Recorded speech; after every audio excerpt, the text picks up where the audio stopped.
Let's do,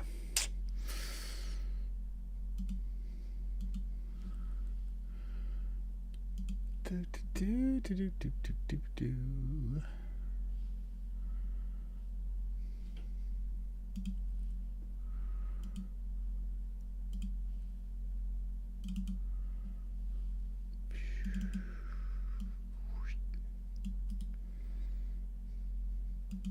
There we go.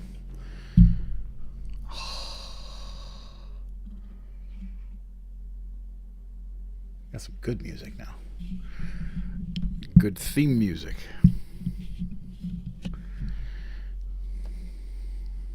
Alrighty then. Tip that down.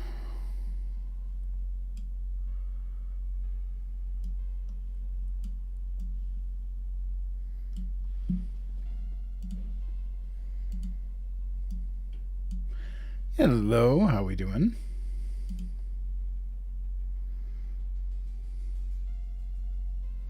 Oh, I was going to message you earlier, but thank you. I I actually didn't even notice that. I didn't even notice it until like the day after, like on Monday or almost Tuesday. I didn't even see the notification, but thank you. It was very appreciated. Coast to Coast AM. That is a pull, man. I haven't listened to. I used to listen to that when I was a kid. I always like those UFO documentary radio type of shows.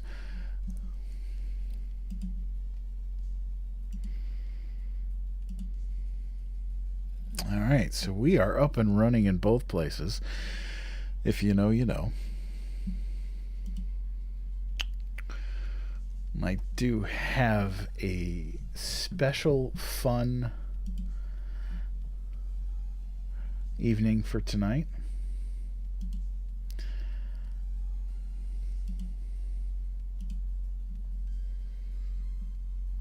Yeah, Art Bell. That was I was trying to think of the dude's name. You beat me to it. Alrighty then.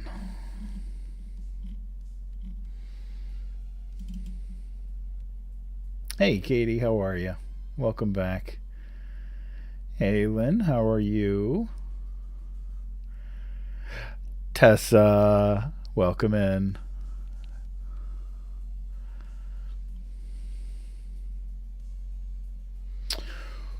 Well, I have four stories this evening.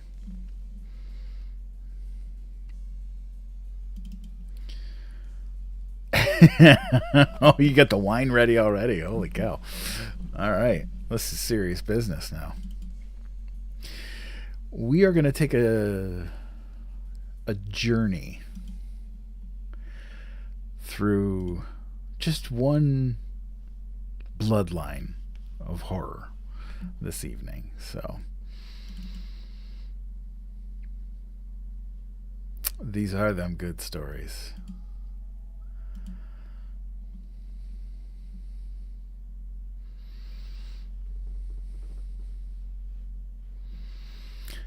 So how is everybody doing? How's our week going?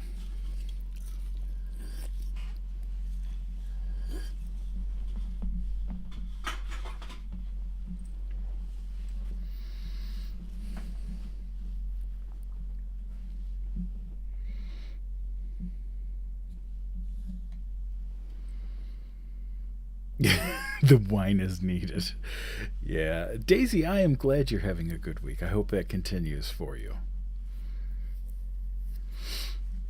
That's my for anybody that's was here on Sunday when I let it slip. My mom is still in the hospital, but she is making progress. So we're kind of hoping that she'll be going home within the next week or so. So we'll see. Assortment of fluids. I yeah, ADHD. I'm probably undiagnosed autistic. And it's a funny story how I figured that out. So yeah, they are. She's complaining because they haven't been giving her the good stuff. But they don't do that anymore as much as they probably should. But they're so worried about getting sued now that they don't give anybody those medications anymore, or at least they avoid it. Um, but yeah, she's making progress, which is good. Which is good.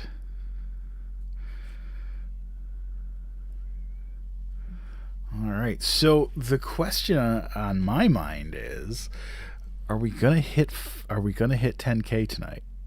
My guess is probably not. But if we have a good night and everybody does their fair share of liking and sharing and whatnot, we may very well get close. Um, you know. Oh, cat had an asthma attack. My cat for some reason is just sneezes its head off, but I appreciate that. And I hope the kitty's doing better. Yeah, no, trust me, I totally understand getting sidetracked. Believe me, I do. I do. So, for those of you that have never been here before, I think a lot of you have, but I think some of you haven't. My name is Jeremy. I go by UndeadPapa. I do 3 live streams a week. The one tonight is well, all of them are under the umbrella of Storytime with UndeadPapa. Sunday night streams are Sunday night bedtime stories where we read family-friendly, usually chapter books. We're currently reading Mrs. Frisbee and the Rats of Nim. And yes, it is Frisbee, not Brisbee. It was changed for the movie. Hey, Sour Duck, how are you? I'm doing all right. I can't complain too much. Um, and Wednesdays is for short stories, relatively short anyway. Usually the horror and the unusual and the strange and the fantastic. Um, the other the other live I've started doing, just did the first inaugural one on last Friday, as Friday night, and I'm gonna kind of bend into a little bit of the old pulp science fiction um, on Friday nights. So that's 3 a week, um, and it's fun. It's We come in, everybody kind of comes in and relaxes, and I tell stories, and everybody kind of takes a break from the insanity that is the world currently. But I've gathered a great group of people here. Everybody is always very kind to each other, unless they're questioning why a grown man is reading children's stories, which I didn't know about that until after I finished the night, and that was actually really funny. Oh boy, drinks from a skull glass. That reminds me of a coffee cup that I gave to my best friend, and it simply says, if you touch my coffee, I will drink it from your skull." That's hilarious. Me, awesome. I don't know who you've been talking to, but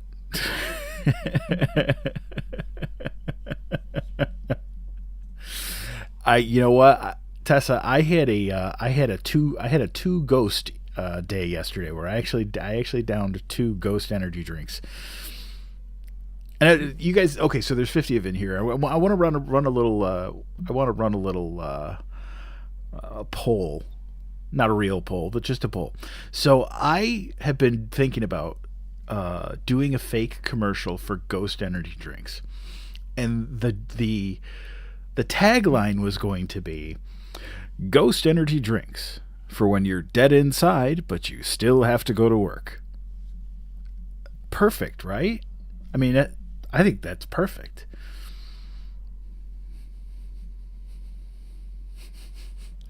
Wings at Work, Hello Kitty is Daenerys. Nice.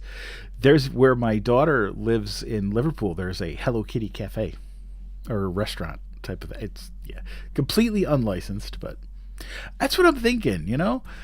Ghost energy drinks when you're dead inside, but you still have to go to work. I'm not sure they would like that, but I don't care. I think it's hilarious. And I'm telling you, I just had, for the first time, I had their cran grape flavor. It's so good. It's also was their partnership with Welch's. So yeah, it's really good stuff. All right. So here's the deal, peoples. We're going to get started here because, God forbid, I don't want to run late. Let's see. Fit that to the screen. Do.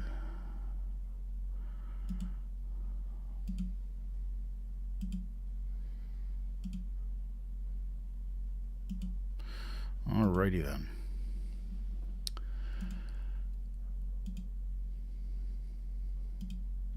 Fade out the music.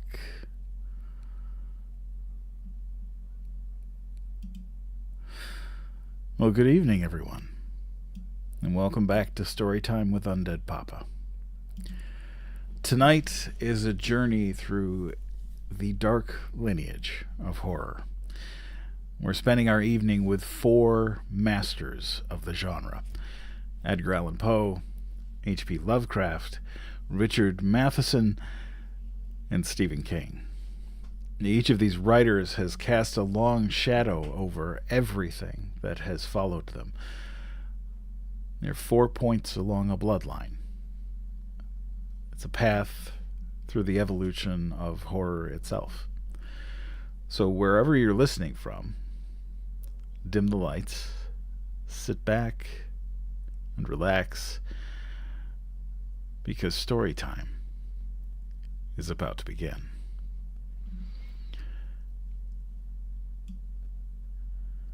Our journey begins with Edgar Allan Poe.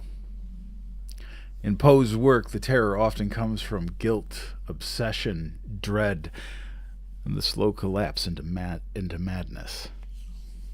This is a story of murder and a mind unraveling under the weight of the beating of a human heart. The telltale heart. See what I did there? That's kind of cool, right? Love it. True. Nervous. Very, very dreadfully nervous I had been and am, but why will you say that I am mad?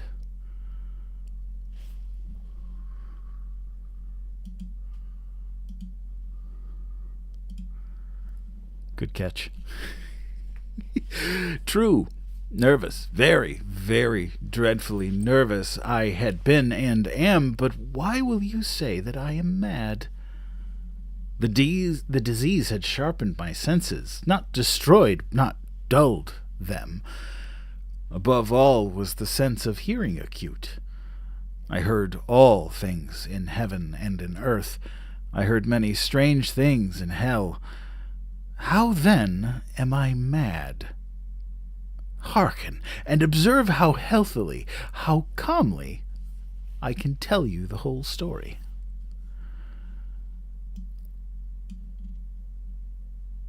It is impossible to say how first the idea entered my brain, but once conceived, it haunted me day and night. Object there was none, passion there was none. I loved the old man. He had never wronged me. He had never given me insult. For his gold I had no desire. I think it was his eye. Yes, it was. He had the eye of a vulture, a pale blue eye with a film over it. Whenever it fell upon me, my blood ran cold, and so by degrees, very gradually, I made up my mind to take the life of the old man, and thus rid myself of the eye forever. Now this is the point. You fancy me mad. Madmen know nothing. But you should have seen me. You should have seen how wisely I proceeded, with what caution, with what foresight, with what dissimulation I went to work. I was never kinder to the old man than during the whole week before I killed him. And every night about midnight I turned the latch of his door and opened it, oh, so gently. And then, when I had made an opening sufficient for my head, I put in a dark lantern, all closed that no light shone out, and then I thrust my head in. Oh, you would have laughed to see how cunningly I thrust it in. I moved it slowly, very, very slowly, so that I might not disturb the old man's sleep. It took me an hour to place my whole head within the opening so far that I could see him as he lay upon his bed. Ah! Would a madman have been so wise as this? And then, when my head was well in the room, I undid the lantern cautiously. Oh, so cautiously. Cautiously, for the hinges creaked. I undid it just so much that a single thin ray fell upon the vulture eye. And this I did for 7 long nights, every night, just at midnight. But I found the eye was always closed, and so it was impossible to do the work, for it was not the old man who vexed me, but his evil eye. And every morning when day broke, I went boldly into the chamber and spoke courageously to him, calling him by name in a hearty tone, and inquiring how he has passed the night. So you see, he would have been a very profound old man indeed to suspect that every night, just at 12, I looked in upon him while he slept. Upon the 8th night I was more than usually cautious in opening the door. A watch's minute hand moves more quickly than did mine. Never before that night had I felt the extent of my own powers, of my sagacity. I could scarcely contain my feelings of triumph. To think that there I was, opening the door, little by little, and he not even to dream of my secret deeds or thoughts. I fairly chuckled at the idea, and perhaps he heard me, for he moved on the bed, suddenly, as if startled. Now, you may think that I drew back, but no. His room was as black as pitch with the thick darkness, for the shutters were close-fastened through fear of robbers. And so I knew that he could not see the opening of the door, and I kept pushing it on steadily.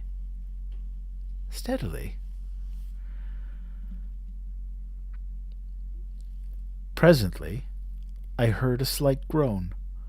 I knew it was the groan of mortal terror. It was not a groan of pain or grief. Oh, no. It was the low, stifled sound that arises from the bottom of the soul when overcharged with awe. I knew the sound well. Many a night, just at midnight, when all the world slept, it has welled up from my own bosom, deepening with its dreadful echo the terrors that distracted me. I say I knew it well. I knew what the old man felt, and I pitied him, although I chuckled at heart.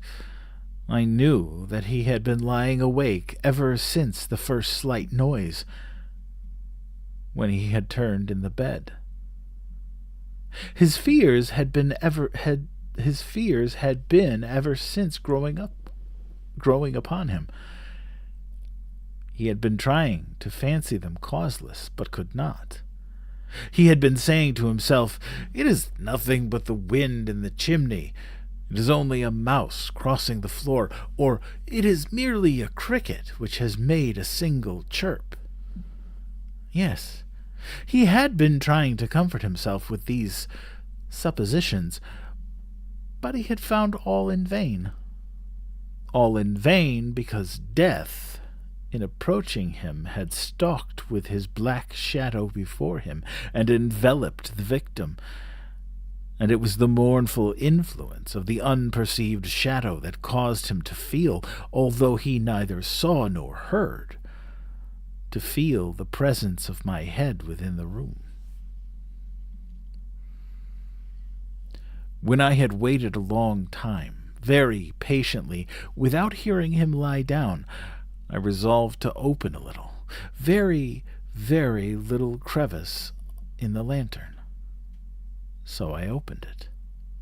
You cannot imagine how stealthily until at length a simple dim ray like the thread of the spider shot out from the crevice and fell upon the vulture eye. It was open, wide open, and I grew furious as I gazed upon it. I saw it with perfect distinctness, all a dull blue, with a hideous veil over it that chilled the very marrow in my bones. But I could see nothing else of the old man's face or person, for I had directed the ray as if by instinct precisely upon the damned spot. And I have not told you that what you mistake for madness is but over-acuteness of the sense. I say, there came to my ears a low, dull, quick sound, such as a watch makes when enveloped in cotton. I knew that sound well, too. It was the beating of the old man's heart. It increased my fury as the beating of a drum stimulates the soldier into courage. But even yet I refrained and kept still. I scarcely breathed.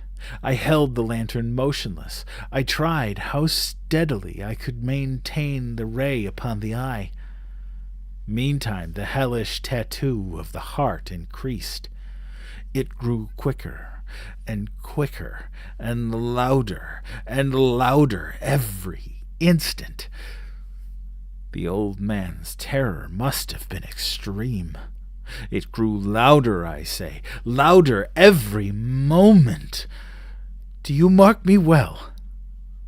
I have told you that I am nervous. So I am. And now, at the dead hour of the night, amid the dreadful silence of that old house, so strange a noise as this excited me to uncontrollable terror.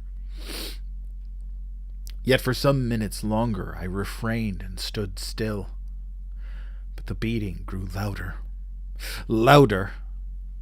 I thought the heart must burst. And now a new anxiety seized me.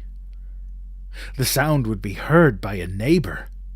The old man's hour had come. With a loud yell I threw open the lantern and leaped into the room. He shrieked once only. In an instant I dragged him to the floor and pulled the heavy bed over him. Then I smiled gaily to find the deed so far done, but for many minutes the heart beat on with a muffled sound. This, however, did not vex me. It would not be heard through the wall. At length it ceased. The old man was dead. I removed the bed and examined the corpse. Yes, he was stone dead. I placed my hand upon the heart and held it there many minutes. There was no pulsation. He was stone dead. His eye would trouble me no more. If still you think me mad, you will think so no longer when I describe the wise precautions I took for the concealment of the body. The night waned, and I worked hastily, but in silence. First of all, I dismembered the corpse.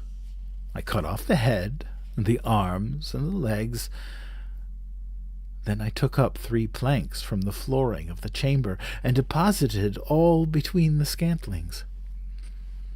Then I replaced the boards so cleverly, so cunningly, that no human eye, not even his, could have detected anything wrong. There was nothing to wash out, no stain of any kind, no blood spot whatsoever. I had been too weary for that. A tub had caught it all.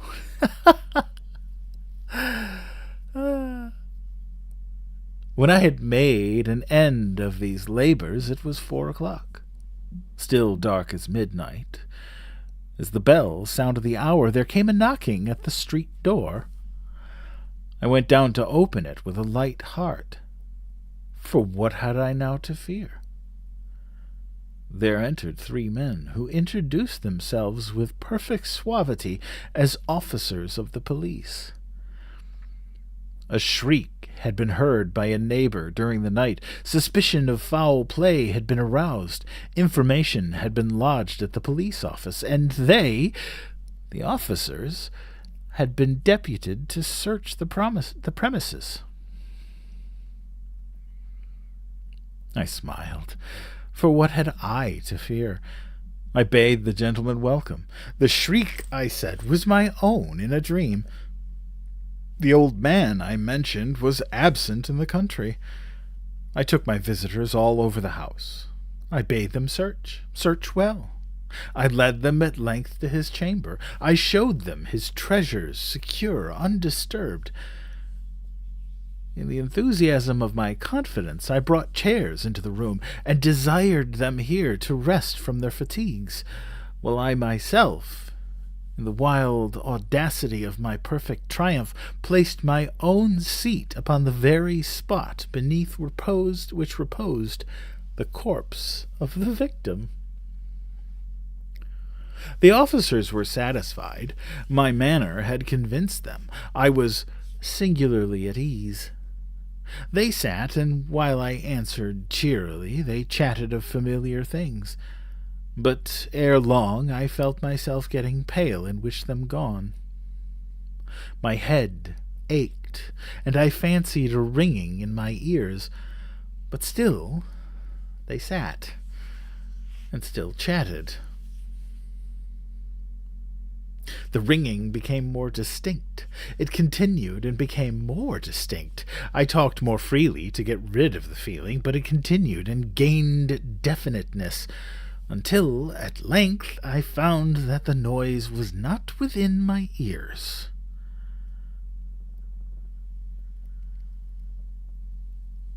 No doubt I now grew very pale.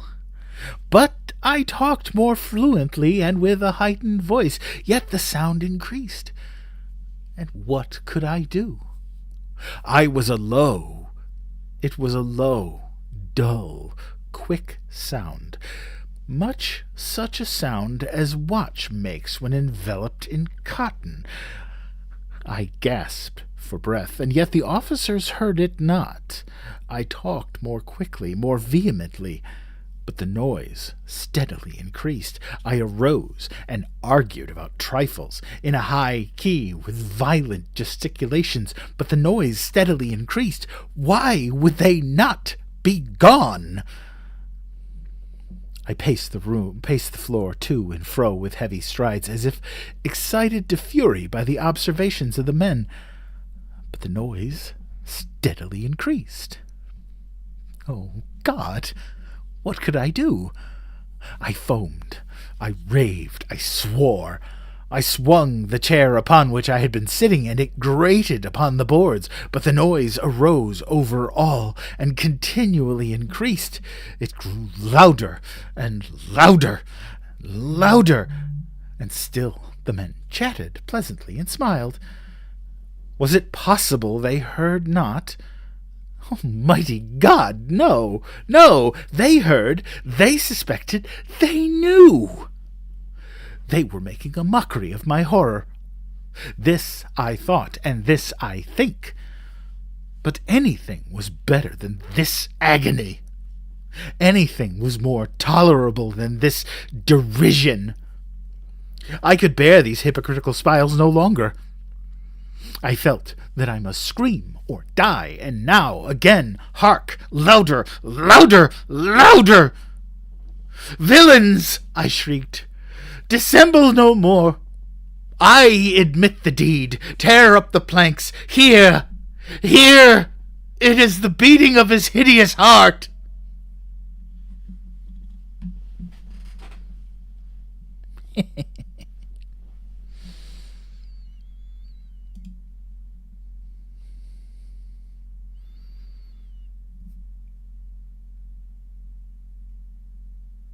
Oh, shit, I lost it a long time ago. What are you guys talking about?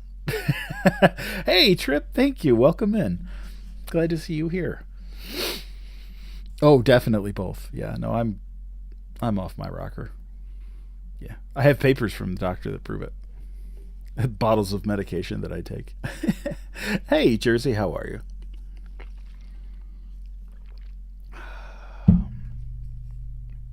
Oh.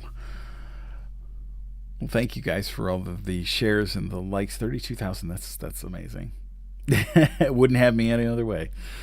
I really appreciate you guys very much. I just finished the first short story, and my lives generally will start. All three of my lives, Wednesday, Friday, and Sunday, all start at 9 p.m. Eastern Standard Time. Go for about 2 hours. Yes. Well, not these floorboards. This is a concrete floor. I have a heart somewhere. I'm just not sure where it is. It might be this one here. I don't know. So, Poe gave us horror born of guilt, obsession, and the unraveling mind. With H.P. Lovecraft, horror turns outward.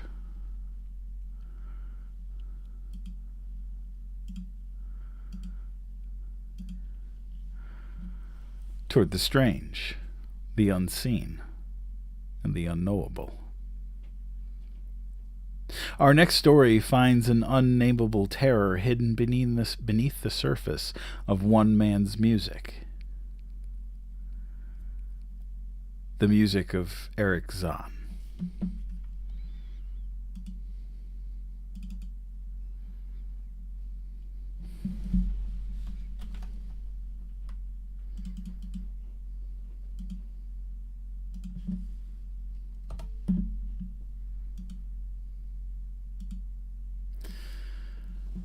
I have examined maps of the city with the greatest care, yet have never again found the Rue d'Orsay. These maps have not been modern maps alone, for I know that names change. I have, on the contrary, delved deeply into all the antiquities of the place, and have personally explored every region of whatever name which could possibly answer to the street I knew as Rue d'Orsay. But despite all I have done, it remains a humiliating fact that I cannot find the house, the street, or even the locality where during the last months of my impoverished life as a student of metaphysics at the university, I heard the music of Eric Zahn. That my memory is broken, I do not wonder, for my health, physical and mental, has gravely disturbed throughout the period of my residence in the Rue d'Orsay, and I recall that I took none of my few acquaintances there. But that I cannot find the place again is both singular and perplexing, for it was within a half-hour's walk of the university, and was distinguished by peculiarities which could hardly be forgotten by anyone who had been there. I have never met a person who has seen Rue d'Orsay. The Rue d'Orsay lay across a dark river bordered by precipitous brick, blear-windowed warehouses and spanned by a ponderous bridge of dark stone. It was always shadowy along that river, as if the smoke of neighboring factories shut out the sun perpetually. The river was also odorous with evil stenches which have never which I have never smelled elsewhere, and which may some day help me find it, since I should recognize them at once. Beyond the bridge were narrow cobbled streets with rails, and then came the ascent. At first gradual, but incredibly steep as the Rue d'Auxil was reached. I have never seen another street as narrow and steep as the Rue d'Auxil. It was almost a cliff, close to all vehicles, consisting in several places of flights of steps, and ending at the top in a lofty, ivied wall. Its paving was irregular, sometimes stone slabs, sometimes cobblestones, and sometimes bare earth with struggling greenish-gray vegetation. The houses were tall, peak-roofed, incredibly old, and crazily leaning backward, forward, and sideways. Occasionally an opposite pair, both leaning forward, almost met across the street like an arch. And certainly they kept most of the light from the ground below. There were a few overhead bridges from house to house across the street. The inhabitants of that street impressed me peculiarly. At first I thought it was because they were all silent and reticent, but later decided it was because they were all very old. I do not know how I came to live on such a street, but I was not myself when I moved there, until at last I came upon that tottering house in the Rue d'Auxil kept by the paralytic Blandot. It was the third house from the top of the street, and by far the tallest of them all. My room was on the 5th story, the only inhabited room there, since the house was almost empty. On the night I arrived, I heard strange music from the peaked garret overhead, and the next day I asked old Blandot about it. He told me it was an old German viol player, a strange, dumb man who signed his name as Erich Zahn, and who played evenings in a cheap theater orchestra, adding that Zahn's desire to play in the night after his return from the theater was the reason he had chosen this lofty and isolated garret room, whose single gable window was the only point on the street from which one could look over the terminating wall at the declivity and panorama beyond. Thereafter I heard Zahn every night, and although he kept me awake, I was haunted by the weirdness of his music. Knowing little of the art myself, I was yet certain that none of his harmonies had any relation to music I had heard before, and concluded that he was a composer of highly original genius. The longer I listened, the more I was fascinated, until after a week I resolved to make the old man's acquaintance. One night he was returning from his work.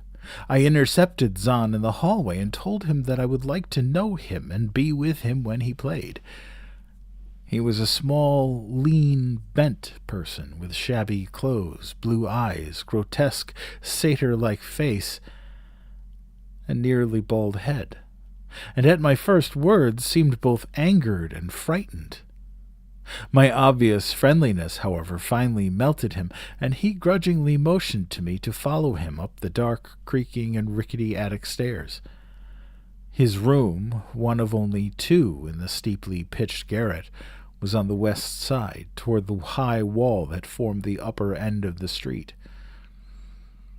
Its size was very great, and seemed the greater because of its extraordinary barrenness and neglect. Of furniture there was only a narrow iron bedstead, and a dingy wash-station, a small table, a large bookcase, an iron music-rack, and 3 old-fashioned chairs.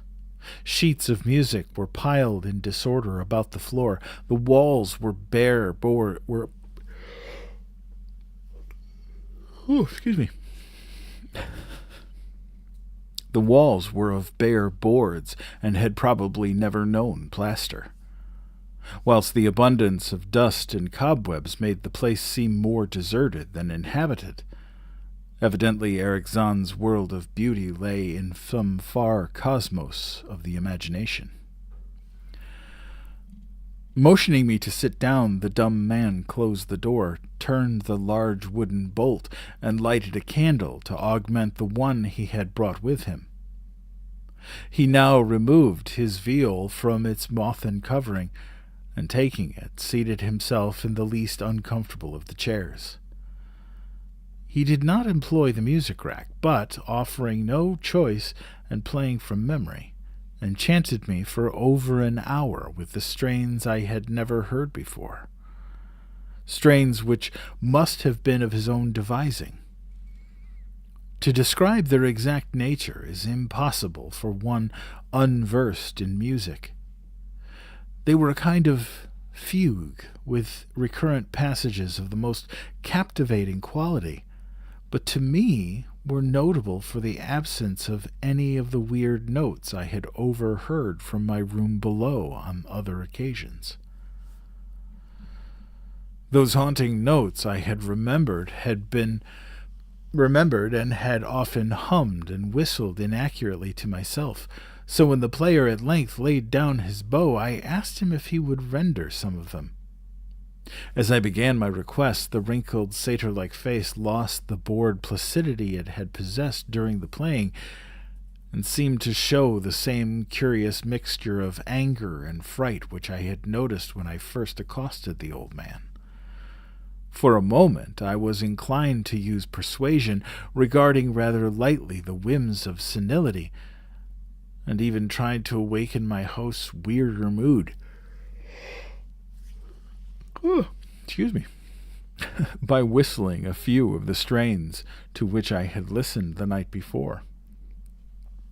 But I did not pursue this course for more than a moment, for when the dumb musician recognized the whistled air, his face grew suddenly distorted with an expression wholly beyond analysis, and his long, cold, bony right hand reached out to stop my mouth and silence the crude imitation.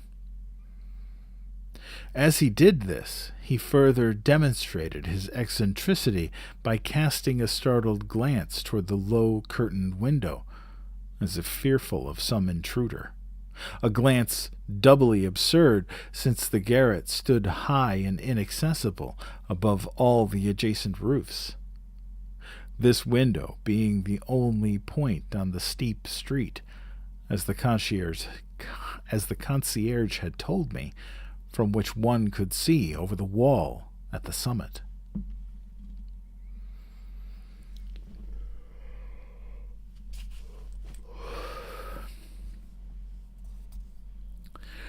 The old man's glance brought Blandot's remark to mind, and with a certain capriciousness I felt a wish to look out over the wide and dizzying panorama of moonlit roofs and city lights beyond the hilltop, which of all the dwellers in the Rue d'Auxil only his crabbed musician could see.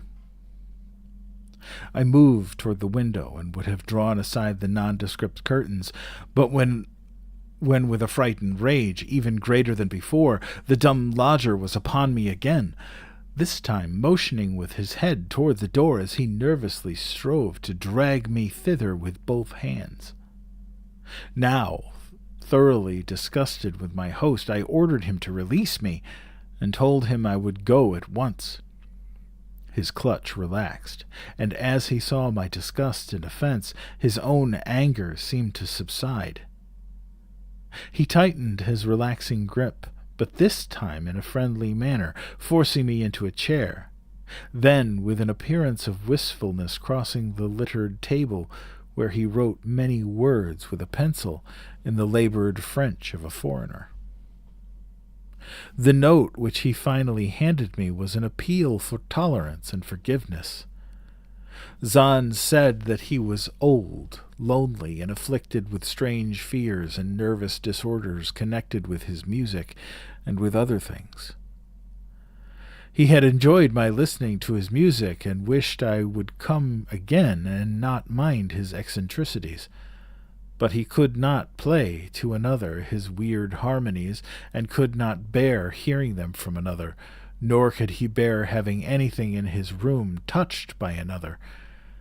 He had not known until our hallway conversation that I could overhear his playing in my room, and now asked me if I would arrange with Blandot to take a lower room where I could not hear him in the night. He would, he wrote, defray the difference in rent. As I sat deciphering the execrable French, I felt more lenient toward the old man. He was a victim of physical and nervous suffering, as was I, and my metaphysical studies had taught me kindness. In the silence there came a slight sound from the window. The shutter must have rattled in the night wind, and for some reason I started almost as violently as did Eric Zahn. So when I finished reading, I shook my host by the hand and departed as a friend. The next day, Blandot gave me a more expensive room on the 3rd floor, between the apartments of an aged moneylender and the room of a respectable upholsterer. There was no one on the 4th floor. It was not long before I found that Zahn's eagerness for my company was not as great as it had seemed while he was persuading me to move down from the 5th story. He did not ask me to call on him, and when I did call, he appeared uneasy and played listlessly. This was always at night. In the day he slept and would admit no one. My liking for him did not grow, though the attic room and the weird music seemed to hold an odd fascination for me. I had a curious desire to look out of that window, over the wall and down the unseen slope, at the glittering roofs and spires which must lie outspread there. Once I went up to the garret during the theater hours, when Zahn was away, but the door was locked.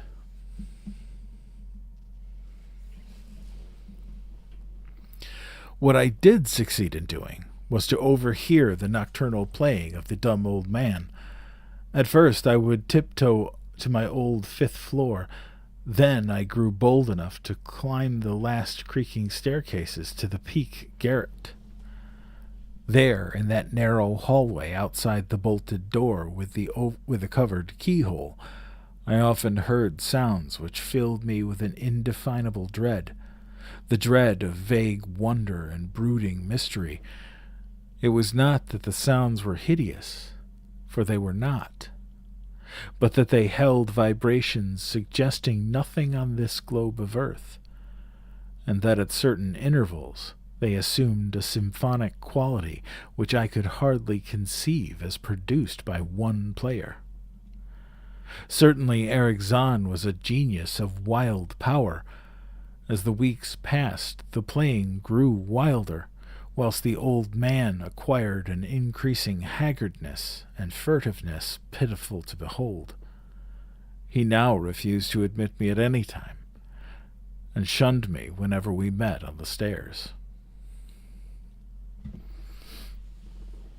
Then, one night, as I listened at the door, I heard the shrieking viol swell into a chaotic babble of sound, a pandemonium which would have led me to doubt my own shaking sanity, and there not come from behind that barred portal a piteous proof that the horror was real, the awful inarticulate cry which only a mute can utter, and which rises only in moments of the most terrible fear or anguish. I knocked repeatedly at the door, but received no response.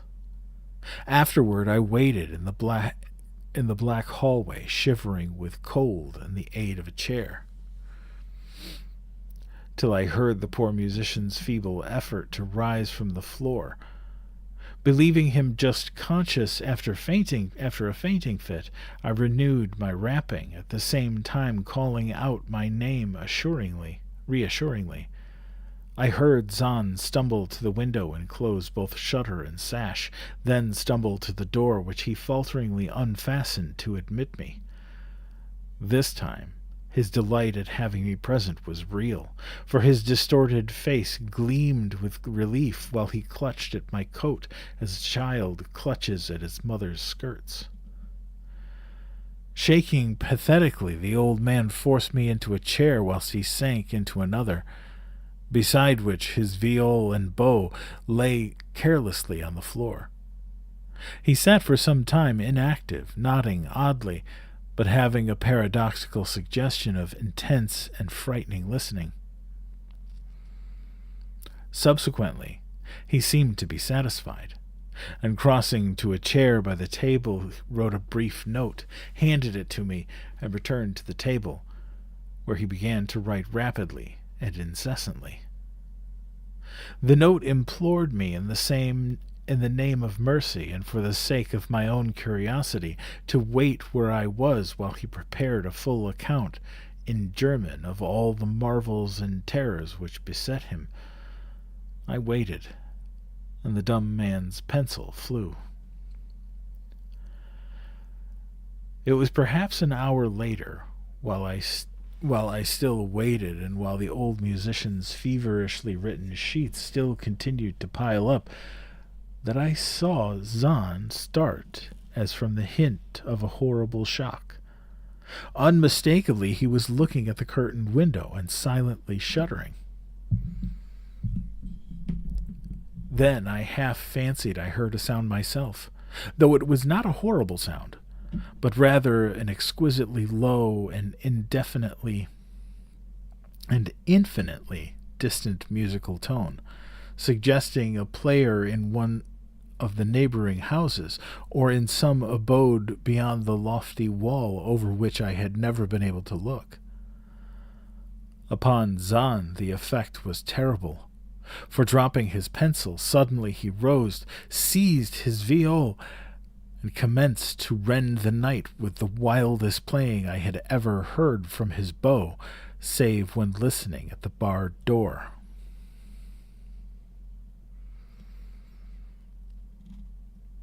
It would be useless to describe the playing of Erich Zahn on that dreadful night. It was more horrible than anything I had ever overheard, because I could now see the expression of his face, and I could realize that this time the motive was stark fear. He was trying to make a noise, to ward something off or drown something out. What, I could not imagine, awesome though I felt it must be. The playing grew fantastic and hysterical, yet kept to the last qualities of supreme genius which I knew this strange old man possessed. I recognized the air. It was a wild Hungarian dance popular in the theaters, and I reflected for a moment that this was the first time I had ever heard Zahn play the work of another composer. Louder and louder, wilder and wilder, mounted the shrieking and whining of that desperate viol. The player was dripping with an uncanny perspiration and twisted like a monkey, always looking frantically at the curtained window. In his frenzied strains I could almost see shadowy satyrs and bacchanals dancing and whirling insanely through seething abysses of clouds and smoke and lightning. And then I thought I heard a shriller, steadier note that was not from the viol, a calm, deliberate, purposeful, mocking note from far away in the west. At this juncture the shutter began to rattle in a howling night wind which had sprung up outside as if in answer to the mad playing within. Zahn's screaming viol now outdid itself, emitting sounds I had never thought a viol could emit. The shutter rattled more loudly, unfastened, and commenced slamming against the window. Then the glass broke shiveringly under the persistent impacts, and the chill wind rushed in, making the candles sputter and rustling the sheets of paper on the table where Zahn had begun to write out his horrible secret. I looked at Zahn and saw that he was past conscious observation. His eyes were bulging, glassy, and sightless, and the frantic playing had become a blind, mechanical, unrecognizable orgy that no pen could even suggest. A sudden gust, stronger than the others, caught up the manuscript and bore it toward the window. I followed the flying sheets in desperation, but they were gone before I reached the demolished panes. Then I remembered my old wish to gaze from this window, the only window in the Rue de Sille from which one might see the slope beyond the city wall. And the city outspread beneath. It was very dark, but the city's lights always burned, and I expected to see them there amidst the rain and wind. Yet when I looked from the highest of all gable windows, looked while the candles sputtered and the insane viol howled with the night wind, I saw no city spread below, no friendly lights gleamed from remembered streets, but only the blackness of space, illimitable, unimagined space, alive with motion and music, and having no semblance of anything on earth. And as I stood there looking in terror, the wind blew out both the candles in that ancient peaked garret, leaving me in savage and impenetrable darkness, with chaos and pandemonium before me, and the demon madness of that night-baying viol behind me.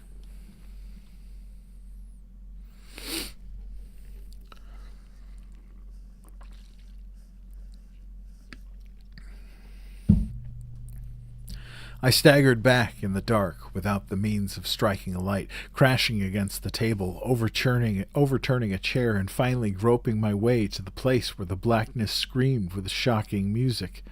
To save myself and Eric Zahn, I could at least try whatever the powers opposed to me. Once I thought some chill thing brushed me, and I screamed, but my scream could not be heard above the hideous viol. Suddenly, out of the blackness of the madly sawing bow struck me, and I knew I was close to the player. I felt ahead, touched the back of Zahn's chair, and then found and shook his shoulder in an effort to bring him to his senses. He did not respond, and still the viol shrieked on without slackening. I moved my hand to his head, whose mechanical nodding I was able to stop, and shouted in his ear that we must both flee from the unknown things of the night. But he neither answered me, nor abated the frenzy of his unutterable music, which all through the garret strange currents of wind seemed to dance in the darkness and babble. When my hand touched his ear, I shuddered, though I knew not why till I felt the still face, the ice-cold, stiffened, unbreathing face, whose glassy eyes bulged uselessly into the void. And then, by some miracle, finding the door and the large wooden bolt, I plunged wildly away from that glassy-eyed thing in the dark, and from the ghoulish howling of that accursed viol whose fury increased even as I plunged. Leaping, floating, flying down those endless stairs, through the dark house, racing mindlessly out into the narrow, steep, and ancient street of steps and tottering houses, clattering down steps and over cobbles to the lower streets, and the putrid canyon-walled river, panting across the great dark bridge to the broader, healthier streets and boulevards we know. All these are terrible impressions that linger with me, and I recall that there was no wind, and that the moon was out, and that all the lights of the city twinkled. Despite my most careful searches and investigations, I have never since been able to find the Rue de Ciel. But I am not wholly sorry, either for this or for the loss in undreamable abysses of the closely written sheets which alone could have explained the music of Eric's Woohoo! Alrighty then. That was a good one.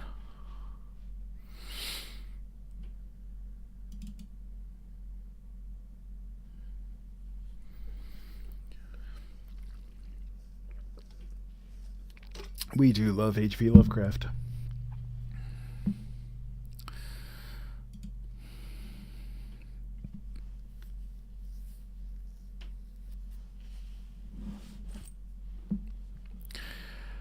Lovecraft drew horror from the strange, the unseen, and the unknowable. With Richard Matheson, the terror is waiting in the world around us. Our next story reveals the horror that does not always arrive with fanfare. Sometimes it simply appears and asks to be let in. The Distributor.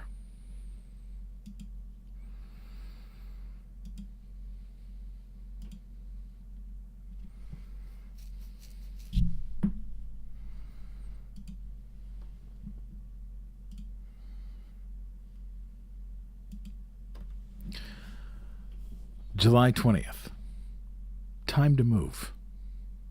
He found a small furnished house on Silmar Street. Let me start that over. He found a small furnished house on Silmar Street. The Saturday morning he moved in, he went around the neighborhood introducing himself. "Good morning," he said to the old man pruning ivy next door. "My name is Theodore Gordon. I just moved in." The old man straightened up and shook Theodore's hand. "How do?" he said. His name was Joseph Alston. A dog came shuffling from the porch to sniff Theodore's cuffs. "He's making up his mind about you," said the old man. "Isn't that cute?" said Theodore. Across the street lived Inez Farrell. She answered the door in a housecoat, a thin woman in her late 30s. Theodore apologized for disturbing her. "Oh, that's all right," she said. She had lots of time to herself when her husband was selling on the road. "I hope we'll be good neighbors," said Theodore. "I'm sure we will," said Inez Farrell. She watched him through the windows as he left. Next door, directly across from his own house, he knocked quietly because there was a night worker sleeping sign. Dorothy Backus opened the door, a tiny, withdrawn woman in her middle 30s. "I'm so glad to meet you." Next door lived the Walter Mortons. As Theodore came up the walk, he heard Bianca Morton talking loudly to her son, Walter Jr. "You're not old enough to stay out till 3 a.m, she was saying, "especially with a girl as young as Catherine McCann." Theodore knocked, and Mr. Morton, 52 and bald, opened the door. "I just moved in across the street," said Theodore, smiling at him. Patty Jefferson let him in next door. As she talked to her, Theodore could see through the back window her husband Arthur filling a rubber pool for their son and daughter. "They just love that pool," said Patty, smiling. "I bet they do," said Theodore. As he left, he noticed the vacant house next door. Across the street from the Jeffersons lived the McCanns and their 14-year-old daughter, Catherine. As Theodore approached the door, he heard the voice of James McCann saying, "Ah, he's nuts.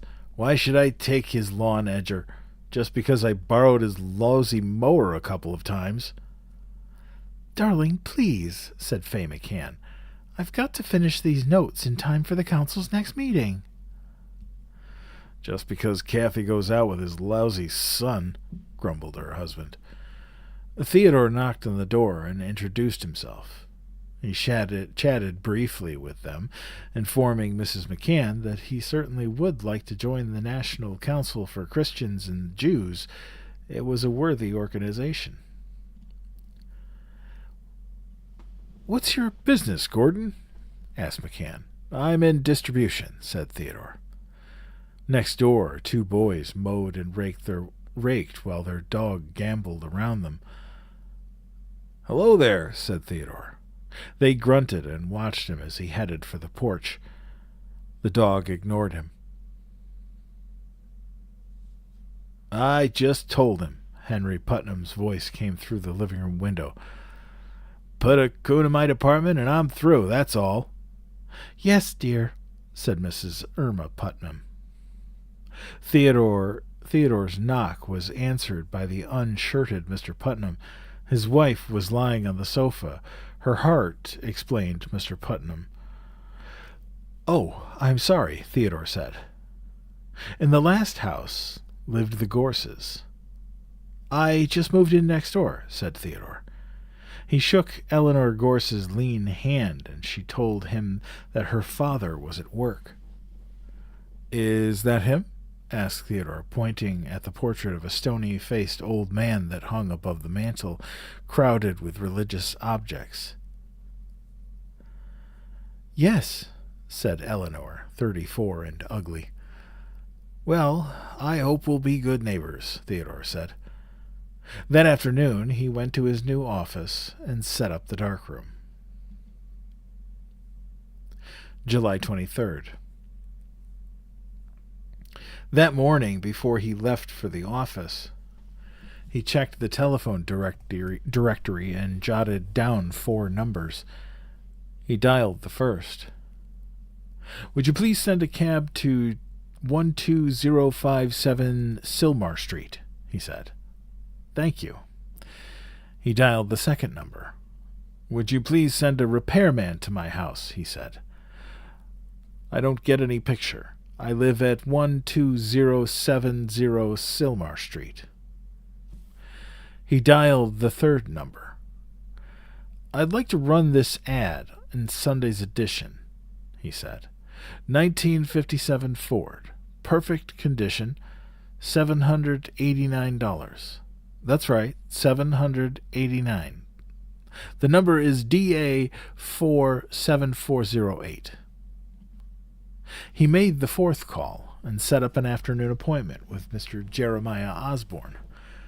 Then he stood by the living room window until the taxicab stopped in front of the Backus house. As he was driving off, a television repair truck passed him. He looked back and saw it stop in front of Henry Putnam's house. "Dear Sirs," he typed in the office later, "please send me 10 booklets for which I enclose $100 in payment." He put down the name and address. The envelope dropped into the outbox.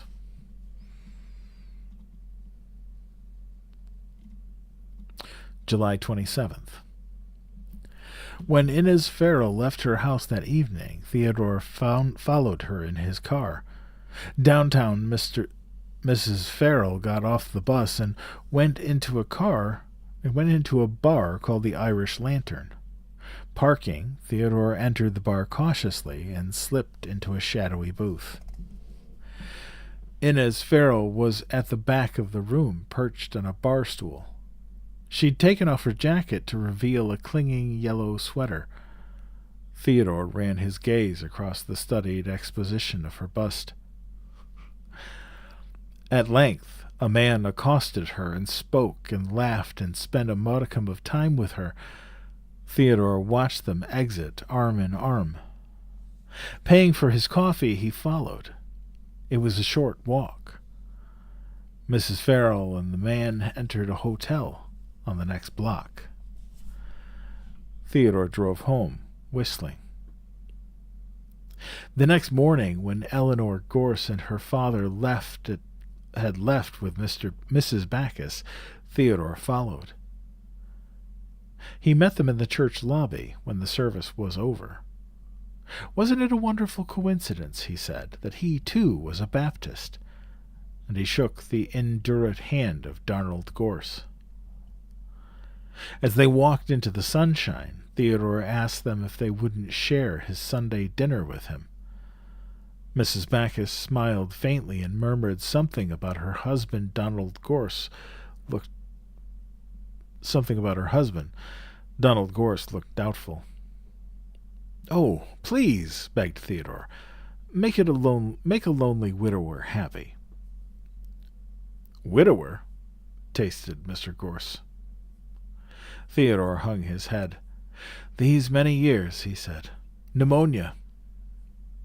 "Been a Baptist long?" asked Mr. Gorse. "Since birth," said Theodore with fervor. "It's been my only solace." For dinner he served lamb chops, peas, and baked potatoes. For dessert, apple cobbler and coffee. "I'm so pleased you'd share my humble food," he said.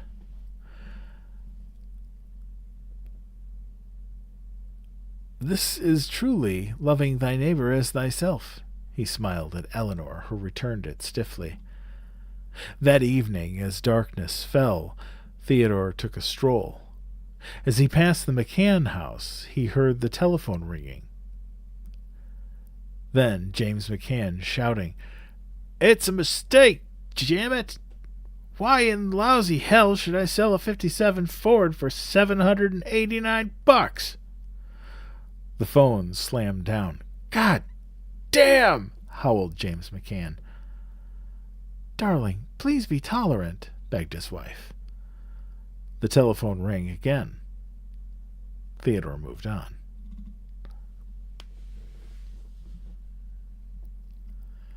August 1st. At exactly 2:15 a.m., Theodore slipped outside, pulled up one of Joseph Alston's longest ivy plants, and left it on the sidewalk. In the morning, as he left the house, he saw Walter Morton, Jr. heading for the McCann house with a blanket, a towel, and a portable radio. The old man was picking up his ivy.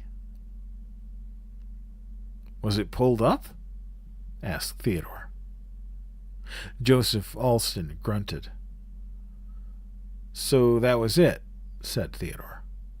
"What?" The old man looked up. "Last night," said Theodore.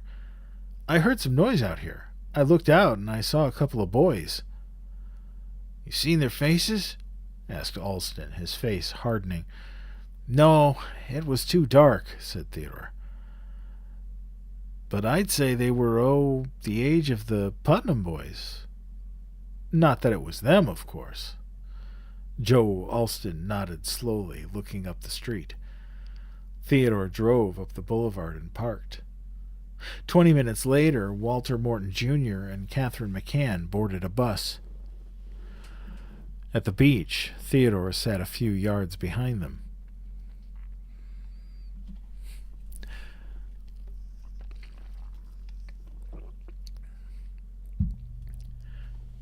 "That Mac is a character," he heard Walter Morton say. "He gets the urge, he drives to Tijuana just for kicks." In a while, Morton and the girl ran into the ocean laughing, Theodore stood and walked to a telephone booth. "I'd like to have a swimming pool installed in my backyard next week," he said. Gave the details. Back on the beach, he sat patiently until Walter Morton and the girl were lying on each other's arms. Then, at specific moments, he pressed a shutter hidden in his palm. This done, he returned to his car, unbuttoning his shirt front over the tiny lens. On his way to the office, he stopped at a hardware store to buy a brush and a can of black paint. He spent the afternoon printing the pictures. He made them appear as if they had been taken at night, and as if the young couple had been engaged in something else. The envelope dropped softly into the outbox. August 5th. The street was silent, deserted. Tennis shoes soundless on the paving. Theodore moved across the street. He found the Mortons' lawnmower in the backyard. Lifting it quietly, he carried it back across the street to the McCann's garage. After carefully raising the door, he slid the mower behind the workbench. The envelope of photographs he put in a drawer behind a box of nails. Returning to his house then, he phoned James McCann and muffled asked if the Ford was still for sale. In the morning, the mailman placed a bulky envelope on the Gorses' porch. Eleanor Gorse emerged and opened it, sliding out one of the booklets. Theodore watched the furtive look as she cast about, the rising of dark color in her cheeks. As he was mowing the lawn that evening, he saw Walter Morton Sr. march across the street to where James McCann was trimming bushes. He heard them talking loudly. Finally, they went into McCann's garage, from which Morton emerged, pushing his lawnmower and making no reply to McCann's angry protests. Across the street from McCann, Arthur Jefferson was getting home from work. The two Putnam boys were riding their bicycles, their dog racing around them. Now, across from where Theodore stood, a door slammed. He turned his head and watched Mr. Backus in work clothes storming to his car, muttering disgustedly, "A swimming pool."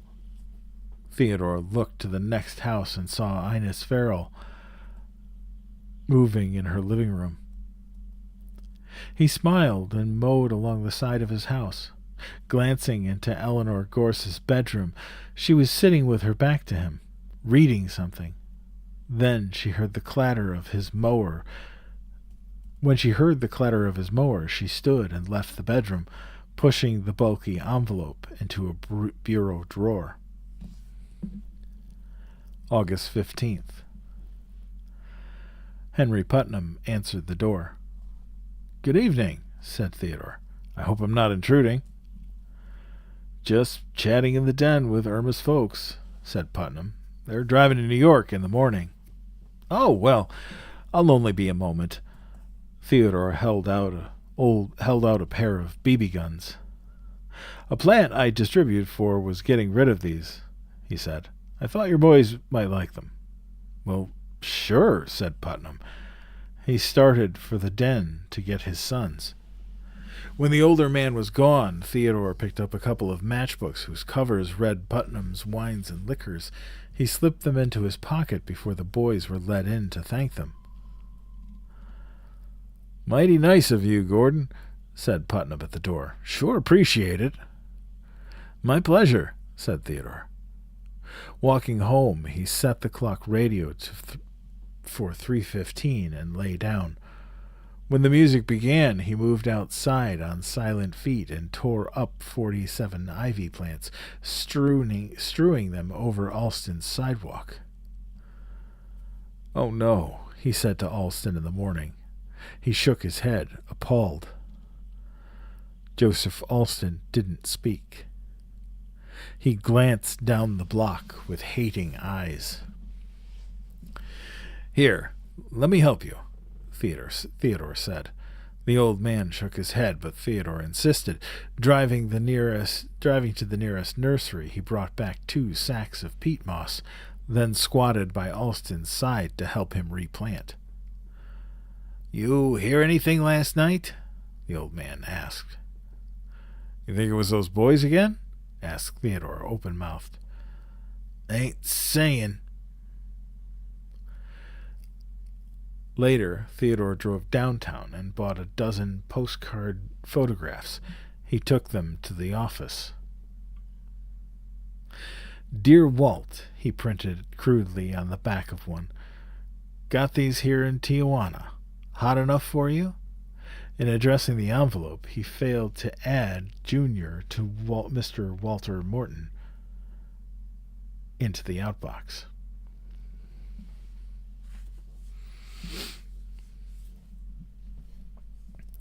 August 23rd.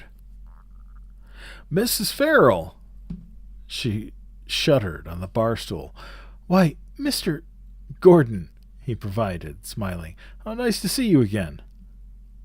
Yes, she pressed together lips that trembled. You come here often? Theodore asked. Oh, no, never, Inez Farrell blurted out. I'm just supposed to meet a friend here tonight. A girlfriend. Oh, I see, said Theodore. Well, may a lonely widower keep you company until she comes? Why, Mrs. Farrell shrugged. I guess. Her lips were painted bright red against the alabaster of her skin. The sweater clung adhesively to the hoisted jut of her breasts. After a while, when Mrs. Farrell's friend didn't show up, they slid into a darkened booth. There, Theodore used Mrs. Farrell's powder room to retreat to slip a pale, tasteless powder in her drink. And on her return she swallowed this, and in minutes grew stupefied. She smiled at Theodore.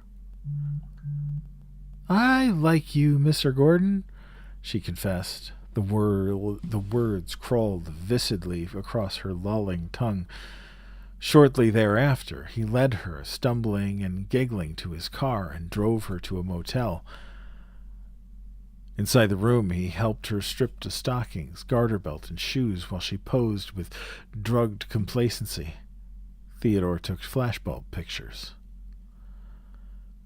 After she collapsed at 2 a.m., Theodore dressed her and drove her home. He stretched her fully dressed across the bed. After that, he went outside and poured concentrated weed killer on Alston's replanted ivy. Back in the house, he dialed the Jeffersons' number. Yes, said Arthur Jefferson irritably. Get out of this neighborhood or you'll be sorry, whispered Theodore, then hung up. In the morning, he walked to Mrs. Farrell's house and rang the bell. Hello, he said politely. Are you feeling better? She stared at him blankly while he explained how she'd gotten violently ill the night before, and he'd taken her home from the bar. I do hope you're feeling better, he concluded. Yes, she said confusedly. I'm all right. As he left her house, he saw a red-faced James McCann approaching the Morton house, an envelope in his hand. Beside him walked a distraught Mrs. McCann. We must be tolerant, Jim, Theodore heard her say.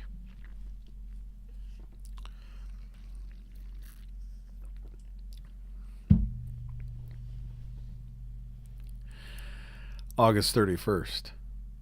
At 2:15 a.m., Theodore took the brush of the can of paint and went outside. Walking to the Jefferson house, he set the can down and painted jaggedly across the door. We're not going to say that word. Then he moved across the street, allowing an occasional drip of paint. He left the can under Henry Putnam's back porch, accidentally upsetting the dog's plate. Fortunately, the Putnam's dog slept indoors. Later, he put more weed killer on Joseph Alston's ivy.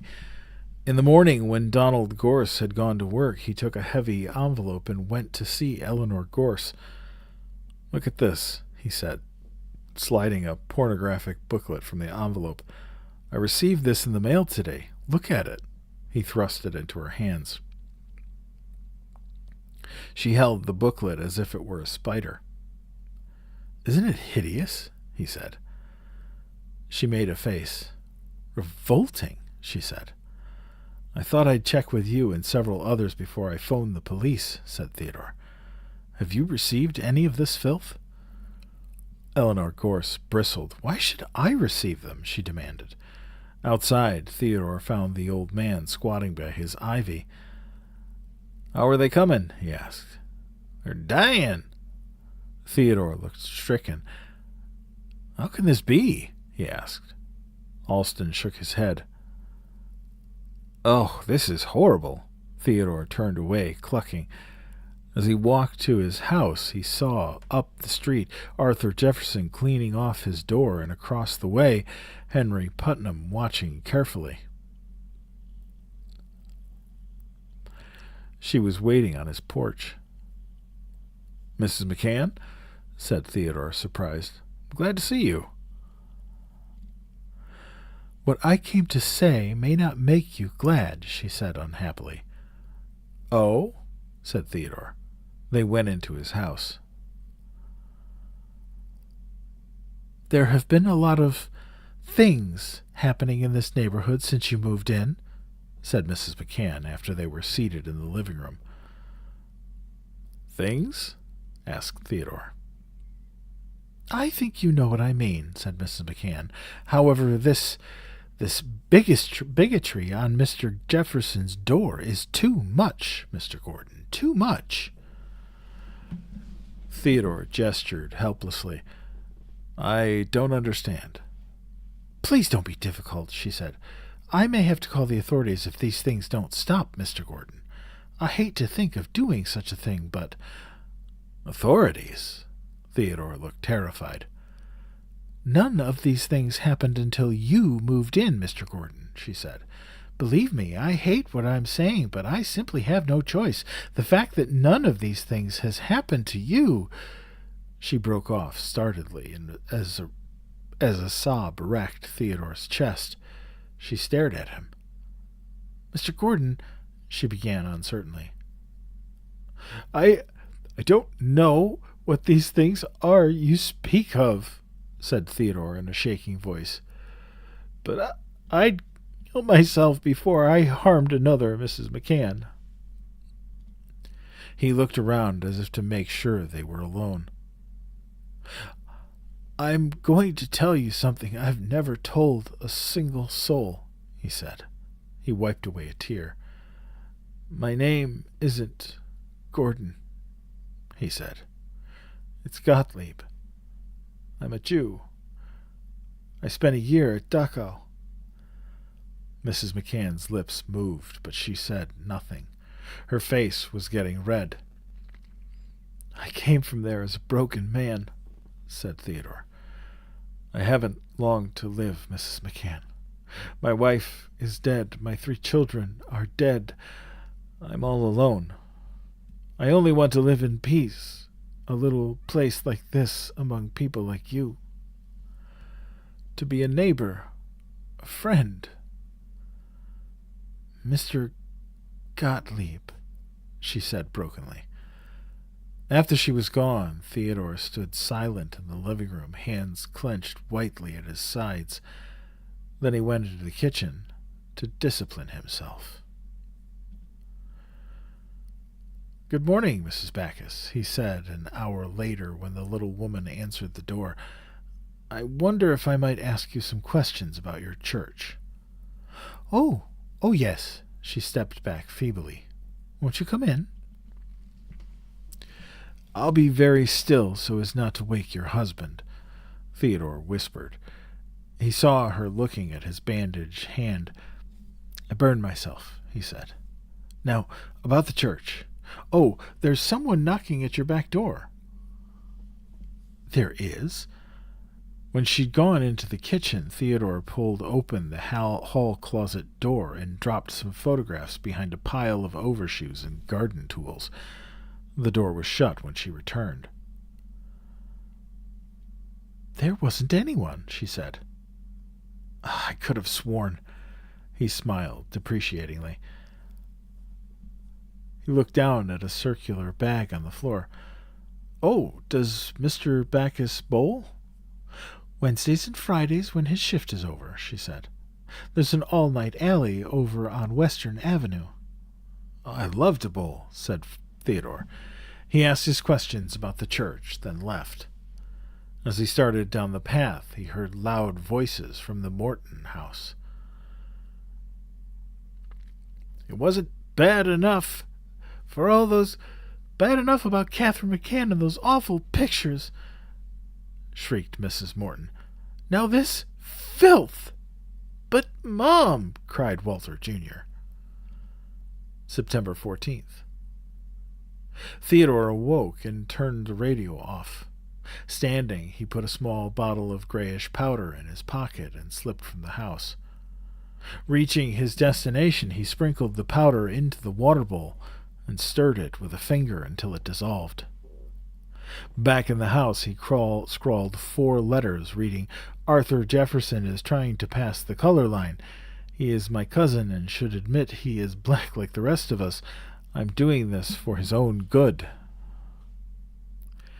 He signed the letter John Thomas Jefferson and addressed 3 of the envelopes to Donald Gorse, the Mortons, and Mr. Henry Putnam. This completed, he saw Mrs. Backus walking toward the boulevard and followed. May I walk with you? He asked. Oh, she said. All right. I missed your husband last night, he told her. She glanced at him. I thought I'd join him bowling, Theodore said, but I guess he was sick again. Sick? I asked the man behind the counter at the alley, and he said that Mr. Backus hasn't been coming in because he was sick. Oh, Mrs. Backus' voice was thinly stricken. Well, maybe next Friday, said Theodore. Later, when he came back, he saw a panel truck in front of Henry Putnam's house. A man came out of the alley carrying a blanket-wrapped body which he laid in the truck. The Putnam boys were crying as they watched. Arthur Jefferson answered the door. Theodore showed the letter to Jefferson and his wife. It came this morning, he said. This is monstrous, said Jefferson, reading it. Well, of course it is. While they were talking, Jefferson looked through the window at the Putnam house across the street.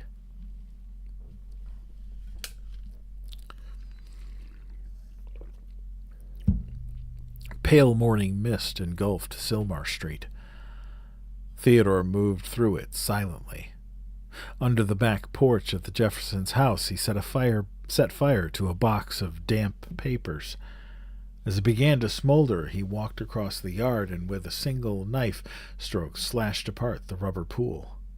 He heard it pulsing water on the grass as he left. In the alley, he dropped a book of matches that read Putnam's Wines and Liquors.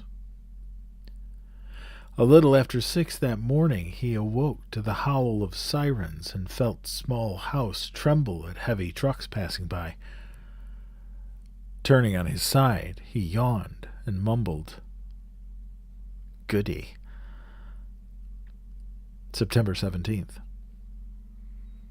It was a paste-complexioned Dorothy Backus who answered Theodore's knock. May I drive you to church? Asked Theodore. I don't believe I'm not feeling too well, stumbled Mrs. Backus. Oh, I'm sorry, Theodore said. He saw the edges of some photographs protruding from her apron pocket. As he left, he saw the Mortons getting into their car, Bianca wordless, both Walters ill at ease. Up the street, a police car was parked in front of Arthur Jefferson's house. Theodore went to church with Donald Gorse, who said that Eleanor was feeling ill. I'm so sorry, Theodore said. That afternoon, he spent a while at the Jefferson house helping clear away the charred debris of their back porch. When he saw the slashed rubber pool, he drove immediately to a drugstore and bought another one. But they love that pool, said Theodore when Patty Jefferson protested. You told me so yourself. He winked at Arthur Jefferson, but Jefferson was not communicative that afternoon. September 23rd. Early in the evening, Theodore saw Alston's dog walking in the street. He got his BB gun and from the bedroom window soundlessly fired. The dog nipped fiercely at its side and spun around. Then, whimpering, it started home. Several minutes later, Theodore went outside and started pulling up the door to the garage. He saw the old man hurrying down his alley, the dog in his arms. "What's wrong?" asked Theodore. "Don't know," said Alston in a breathless, frightened voice. "He's hurt." "Quickly," said Theodore, "into my car." He rushed Alston and the dog to the nearest veterinary, passing 3 stop signs and groaning when the old man held up his hand, palsied, and whimpered, "Blood!" For 3 hours Theodore sat in the veterinary's waiting room until the old man staggered forth, his face grayish-white. "No," said Theodore, jumping to his feet. He led the old man, weeping, to the car and drove him home. There, Alston said he'd rather be alone, so Theodore left. Shortly afterward, the black and white police car rolled to a stop in front of Alston's house, and the old man led the 2 officers past Theodore's house. In a while, Theodore heard angry shouting up the street. It lasted quite a long time. September 27th. "Good evening," said Theodore. He bowed. Eleanor Gorse nodded stiffly. "I brought you and your father a casserole," said Theodore, smiling, holding up a towel-wrapped dish. When she told him that her father was gone for the night, Theodore clucked and sighed as if he hadn't seen the old man drive away that afternoon. "Well, then," he said, proffering the dish, "for you, with my sincerest compliments." Stepping off the porch, he saw Arthur Jefferson and Henry Putnam standing under a street lamp down the block. While he watched, Arthur Jefferson struck the other man, and suddenly they were brawling in the gutter. Theodore broke in a hurried run. "But this is terrible," he gasped, pulling the men apart. "Stay out of this," warned Jefferson. Then to Putnam challenged, "You better tell me how that paint can got under your porch. The police may believe it was an accident I found that matchbook in my alley, but I don't." "I'll tell you nothing," Putnam said contemptuously. Calls him a bad word. "Oh, of course you'd be the first to believe that, you stupid." 5 times Theodore stood between them. It wasn't until Jefferson had accidentally struck him on the nose that tension faded. Curtly, Jefferson apologized, then, with a murderous look at Putnam, left. "Sorry he hit you," Putnam sympathized. Again uses a very bad word. "Oh, surely you're mistaken," Theodore said, daubing his nostrils. "Mr. Jefferson told me how afraid he was of people believing this talk, because of the value of his 2 houses, you know." "2?" asked Putnam. "Yes, he owns the vacant house next door to his," said Theodore. "I assumed you knew." "No," said Putnam warily. "Well, you see," said Theodore, "if people think Mr. Jefferson is a Negro, the value of his houses will go down." "So will the values of all of them," said Putnam, glaring across the street. "That dirty son of a—" Theodore patted his shoulder. "How are your wife's parents enjoying their stay in New York?" he asked, as if changing the subject. "They're on their way back," said Putnam. "Good," said Theodore. He went home and read the funny papers for an hour. Then he went out. It was a florid-faced Eleanor Gorse who opened to his knock.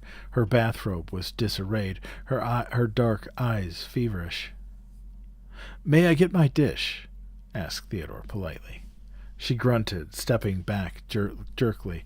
His hand, in passing, brushed on hers. She twitched away as if he'd stabbed her. "Ah, you've eaten it all," said Theodore, noticing the tiny residue of powder at the bottom of the dish. He turned. "When will your father return?" he asked. Her body seemed to tense. "After midnight," she muttered. Theodore stepped to the wall switch and cut off the light. He heard her gasp in the darkness. "No, Is this what you want, Eleanor? He asked, grabbing harshly. Her embrace was a mindless, fiery swallow. There was nothing but ovening flesh beneath her robe. Later, when she lay snoring satedly on the kitchen floor, Theodore retrieved the camera he'd left outside the door. Drawing down the shades, he arranged Eleanor's limbs and took 12 exposures. Then he went home and washed the dish. Before retiring, he dialed the phone. Western Union? He said.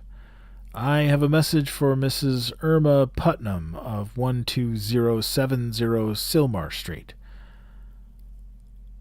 That's me, she said. Both parents killed in auto collision this afternoon, said Theodore. Await word regarding disposition of bodies. Chief of Police, Tulsa, Oklahoma. At the other end of the line there was a strangled gasp, a thud, then Henry Putnam's cry of, Irma! Theodore hung up. After the ambulance had come and gone, he went outside and tore up 35 of Joseph Alston's ivy plants.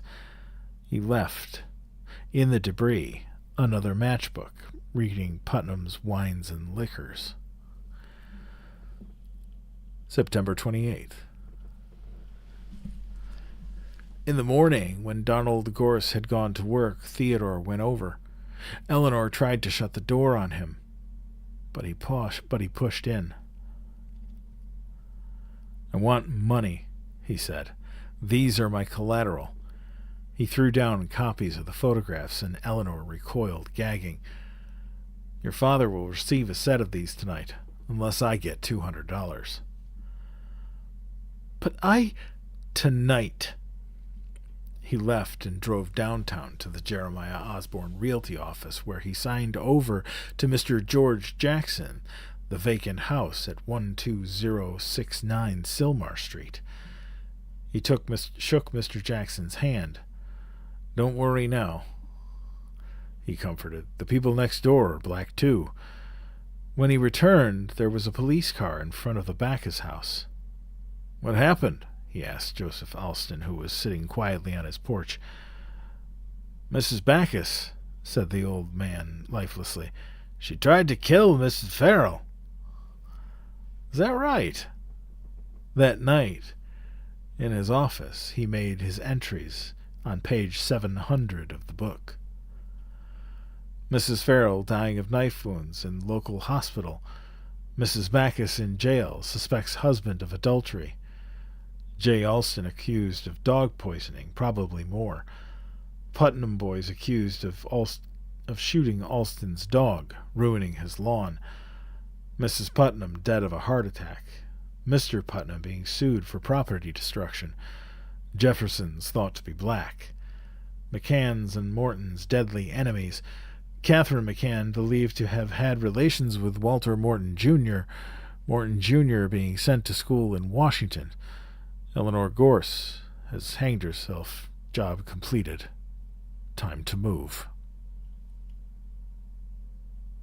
Boy, that was a dark one. I hadn't read that one in a while. I kind of forgot there was some less than nice things in there. Oh boy.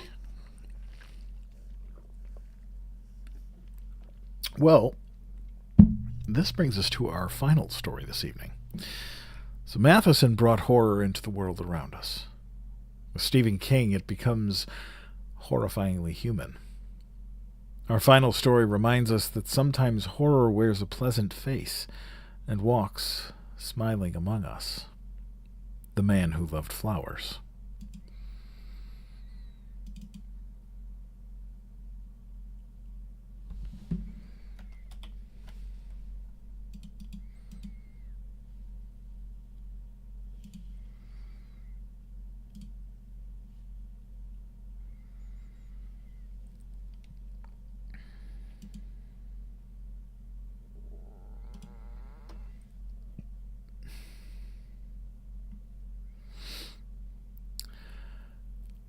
On an early evening in May of 1963, a man with his hand in his pocket walked briskly up New York's 3rd Avenue.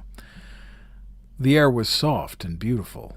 The sky was darkening by slow degrees from blue to the calm and lovely violet of dusk. There are people who love the city, and this was one of the nights that made them love it. Everyone standing in the doorways of the delicatessens and dry-cleaning shops and restaurants seemed to be smiling. An old lady pushing 2 bags of groceries in an old baby pram grinned at the young man and hailed him.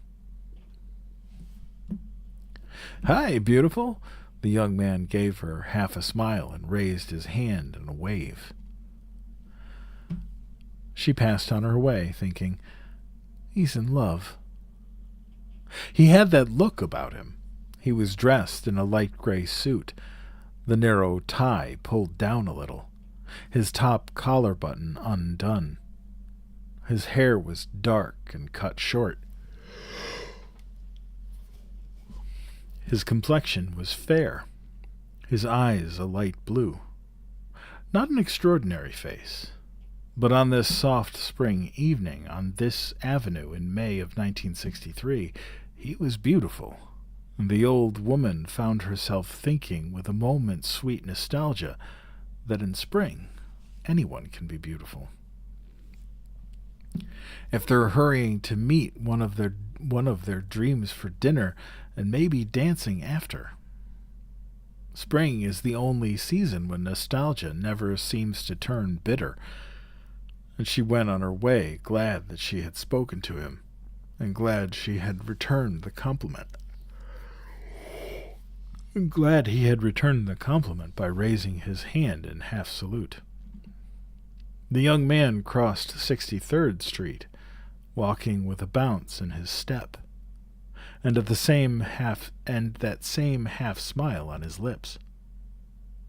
Part way up the block, an old man stood beside a chipped green handcart filled with flowers. The predominant color was yellow, a yellow fever of jonquils and late crocuses. The old man also had carnations and a few hothouse tea roses, mostly yellow and white. He was eating a pretzel and listening to a bulky transistor radio that was sitting kitty-corner on his handcart. The radio poured out bad news that no one listened to. A hammer murderer was still on the loose. JFK had declared that the situation in a little Asian country called Vietnam would bear watching. An unidentified woman had been pulled from the East River. A grand jury had failed to indict a crime overlord in the current city administration's war on heroin. The Russians had exploded a nuclear device. None of it seemed real. None of it seemed to matter. The air was soft and sweet. 2 men with beer bellies stood outside a bakery, pitching nickels and ribbing each other. Spring trembled on the edge of summer, and in the city, summer is the season of dreams. The young man passed the flower stand, and the sound of the bad news faded. He hesitated, looked over his shoulder, and thought it was over. He reached into his coat pocket and touched the something in there again. For a moment his face seemed puzzled, lonely, almost haunted, and then, as his left hand left the pocket, he regained its former expression of eager expectation. He turned back to the flower stand, smiling. He would bring her some flowers. That would please her. He loved to see her eyes light up with surprise and joy when he brought her a surprise. Little things, because he was far from rich. A box of candy, a bracelet. Once only a bag of Valencia oranges, because he knew they were Norma's favorite.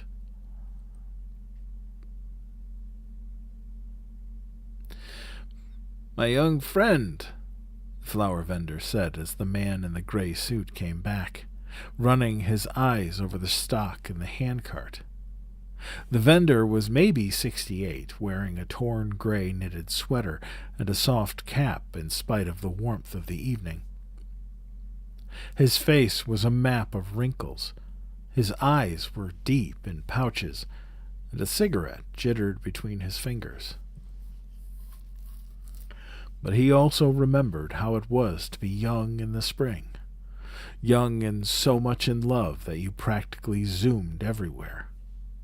The vendor's face was normally sour, but now he smiled a little, just as the old woman pushing the groceries had, because this guy was such an obvious case. He brushed pretzel crumbs from the front of his baggy sweater and thought, if this kid were sick, they'd have him in intensive care right now. "How much are your flowers?" the young man said. "I'll make you up a nice bouquet for $1. These tea roses, they're hothouse. Cost a little more, 70 cents apiece. I'll sell you half a dozen for $3.50. "Expensive," the young man said. "Nothing good comes cheap, my young friend. Didn't your mother ever teach you that?" The young man grinned. "She might have mentioned that." Sure she did. I'll give you half a dozen. 2 red, 2 yellow, 2 white. Can't do no better than that, can I? Put in some baby's breath. They love that. And fill it out with some fern. Nice. Or you can have the bouquet for $1. "They?" the young man asked, still smiling. "My young friend," the flower vendor said, flicking his cigarette butt into the gutter and returning the smile, "no one buys flowers for themselves in May. It's like a national law. You understand what I mean?" The young man thought of Norma, her happy, surprised eyes, and her gentle smile, and he ducked his head a little. "I guess I do at that," he said. "Sure you do. What do you say?" "Well, what do you think?" "I'm going to tell you what I think. Hey, advice is still free, isn't it?" The young man smiled and said, "I guess it's the only thing left that is." "You're damn tootin' it is," the flower vendor said. "Okay, my young friend, if the flowers are for your mother, you get her the bouquet. A few jonquils, a few crocuses, some of the lily of the valley. She don't spoil it by saying, 'Oh, Junior, I love them. How much did they cost? Oh, that's too much. You don't know enough to throw your money around.'" The young man threw his head back and laughed. The vendor said, "But if it's your girl, that's a different thing, my son, and you know it. You bring her the tea roses, and she don't turn into an accountant. You take my meaning? Hey, she's going to throw her arms around your neck." "I'll take the tea roses," the young man said, and this time it was the flower vendor's turn to laugh. The 2 men pitching nickels glanced over and smiling. "Hey, kid," one of them called. "You want to buy a wedding ring cheap? I'll sell you mine. I don't want it anymore." The young man grinned and blushed to the roots of his dark hair. The flower vendor picked out 6 tea roses, snipped the stems a little, spritzed them with water, and wrapped them in a large conical spill. "Tonight's weather looks just the way you'd want it," the radio said. "Fair and mild, temps in the mid to upper 60s. Perfect for our little rooftop stargazing, if you're the romantic type. Enjoy, Greater New York. Enjoy." The flower vendor scotch-taped the seam of the paper spill and advised the young man to tell his lady that a little sugar added to the water she put them in would preserve them longer. "I'll tell her," the young man said. He held out a $5 bill. "Thank you." "Just doing the job, my young friend," the vendor said, giving him $1.02. His smile grew a bit. Give her a kiss for me. On the radio, the Four Seasons began singing Sherry. The young man pocketed his change and went up the street. His wide eyes and his eyes wide and alert and eager, not looking so much around him at the life ebbing and flowing up and down Third Avenue as inward and ahead anticipating. But certain things did impinge.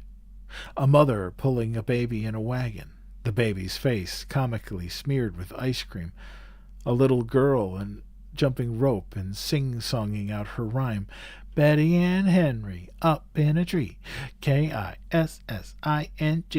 First comes love, then comes marriage. Here comes Henry with the baby carriage. Two women stood outside a washateria, smoking and comparing pregnancies. A group of men were looking in a hardware store window at a gigantic color TV with a 4-figure price tag. A baseball game was on, and all the players' faces looked green. The playing field was a vague strawberry color, and the New York Mets were leading the Phillies by a score of 6-1 in the top of the ninth. He walked on, carrying the flowers, unaware that the two women outside the washateria had stopped talking for a moment and watched him wistfully as he walked by with his paper of tea roses. Their days of receiving flowers were long over. He was unaware of a young traffic cop who stopped the cars at the intersection of 3rd and 69th with a blast of his whistle to let him cross. The cop was engaged himself and recognized the dreamy expression on the young man's face from his own shaving mirror, where he had often seen it lately. He was unaware of the two teenage girls who passed him going the other way and then clutched themselves and giggled. At 73rd Street he stopped and turned right. This street was a little darker, lined with brownstones, and walked down restaurants with Italian names. 3 blocks down, a stickball game was going on in the fading light. A young man did not go that far. Half a block down, he turned into a narrow lane.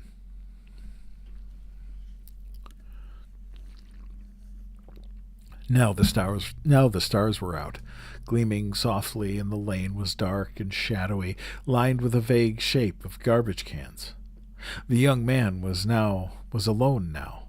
No, not quite. A wavering yowl rose in the purple gloom, and the young man frowned. It was some tomcat's love song, and there was nothing pretty about that. He walked more slowly and glanced at his watch. It was 7:15, and Norma should just be... Then he saw her, coming towards him on the courtyard, wearing dark blue slacks and a sailor blouse that made his heart ache. It was always a surprise seeing her for the first time. It was always a sweet shock. She looked so young. Now his smile shone out, radiated out, and he walked faster. "Norma!" he said. He looked up. She looked up and smiled. But as they drew together, the smile faded. His own smile trembled a little, and he felt a moment's disquiet. Her face over the sailor blouse suddenly seemed blurred. It was getting darker now. Could he have been mistaken? Surely not. It was Norma. "I brought you flowers," he said in a happy relief, and handed the paper spill to her. She looked at them for a moment, smiled, and handed them back. "Thank you, but you're mistaken," she said. "My name is Norma." He whispered and pulled the short-handled hammer out of his coat pocket, where it had been all along. "They're for you, Norma. It was always for you. All for you." She backed away. Her face, round, white blur, her mouth opening black in an opening black O of terror. And she wasn't Norma. Norma was dead. She'd been dead for 10 years, and it didn't matter because she was going to scream, and he swung the hammer to stop the scream, to kill the scream. And he swung the hammer, the spill of flowers fell out of his hand, the spill spilled and broke open, spilling red, white, and yellow tea roses beside the dented trash cans where the cats made alien love in the dark, screaming in love, screaming, screaming. He swung the hammer, and she didn't scream. But she might scream because she wasn't Norma. None of them were. And he swung the hammer, swung the hammer, swung the hammer. She wasn't Norma. So he swung the hammer, as he had done 5 other times. Some unknown time later, he slipped the hammer back into his inner coat pocket and backed away from the dark shadows sprawled on the cobblestones, away from the litter of tea roses by the garbage cans. He turned and left the narrow lane. It was full dark now. The stickball players had gone in. If there were bloodstains on his suit, they wouldn't show. Not in the dark. Not in the soft, late spring dark. And her name had not been Norma.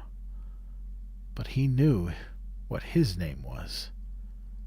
It was Love. His name was Love, and he walked these dark streets because Norma was waiting for him, and he would find her some day soon. He began to smile. A bounce came into his step as he walked down 73rd Street.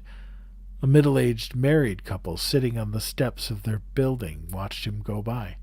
Head cocked, eyes far away, a half-smile on his lips. When he had passed by the woman said, "How come you never look that way anymore?" "Huh?" "Nothing," she said, but she watched the young man in the gray suit disappear into the gloom of the encroaching night, and thought that if there was anything more beautiful than springtime, it was young love.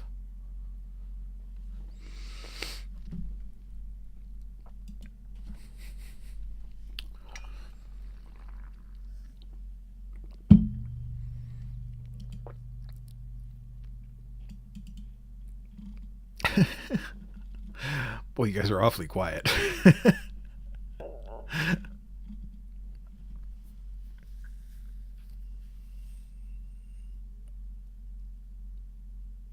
Yeah, I don't hold back when I pick the stories. Just,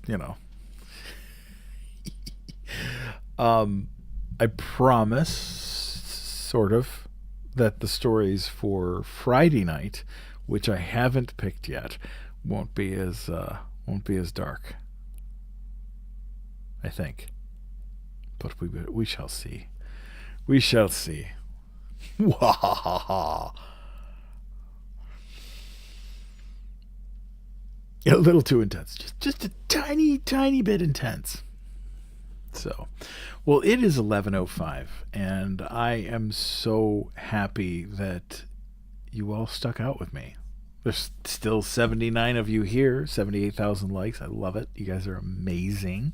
Yeah, King has several collections of short stories, and honestly, some of his short stories are fantastic. I mean, they're fantastic. My first experience with King, second, hola to you from La Paz, Mexico. So cool. I have a Mexican viewer now.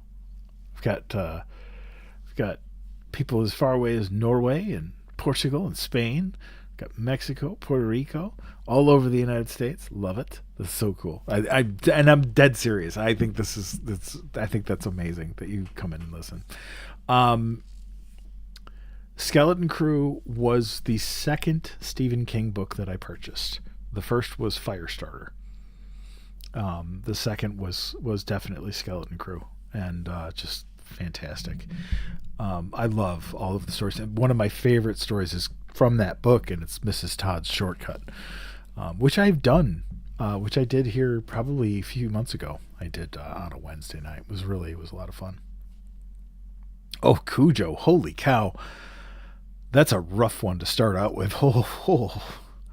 I've read it. I don't want to read it again because